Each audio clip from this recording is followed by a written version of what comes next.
Europe 1, 7h20. Thomas Soto.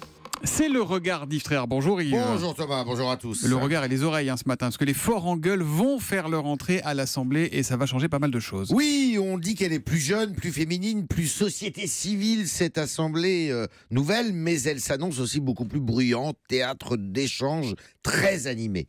Aux deux extrêmes de l'hémicycle, des grandes gueules arrivent et ne manqueront pas de faire entendre leur voix. À gauche, Mélenchon et dans son sillage, François Ruffin, le réalisateur césarisé de Merci Patron, Clémentine Autain, l'égérie du féminisme en colère, ou encore Alexis Corbière. Et puis à droite, Marine Le Pen et derrière elle, Collard et quelques habitués de plateaux télé enfiévrés comme Louis Alliot et Sébastien Chenu. Sans compter qu'avec leur statut d'acteur de la présidentielle, Dupont-Aignan et Lassalle, le pâtre béarnais, devraient s'en donner à cœur joie pour tenter d'exister. Le socialiste Julien Drey a souhaité hier bien du plaisir au futur président de l'Assemblée. Bon, aux nouveaux visages et nouveaux usages promis par Emmanuel Macron va s'ajouter donc en fait une nouvelle forme d'opposition, c'est ça ? Oui, celle des breuteurs et des tribuns comme aux grandes heures de la Troisième République. Mélenchon a annoncé la couleur, il entend rassembler tous ceux qui veulent rentrer dans la lutte. Quant à Marine Le Pen, elle entend être la force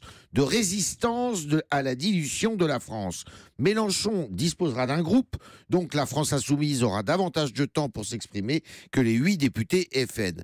Ces dernières années, les oppositions à l'Assemblée étaient plutôt technique que rhétorique. C'était souvent des querelles de gestionnaires entre droite et gauche, sans grand brio. Aujourd'hui, les Républicains et le PS sont divisés, affaiblis, déboussolés face à la majorité de Macron. C'est donc des extrêmes gauche et droite, pourquoi pas réunis d'ailleurs par une même cause, que viendront les attaques les plus virulentes. Et avec elles, ce pourrait être le retour à de vrais affrontements idéologiques entre mondialistes, c'est-à-dire les macronistes, contre les antimondialistes, c'est-à-dire les deux extrêmes. Bon, mais avec quel impact et quelles conséquences selon vous, Yves ? Ces extrêmes n'auront que le pouvoir de la parole, pas celui de bloquer un texte ou de saisir seul le Conseil constitutionnel.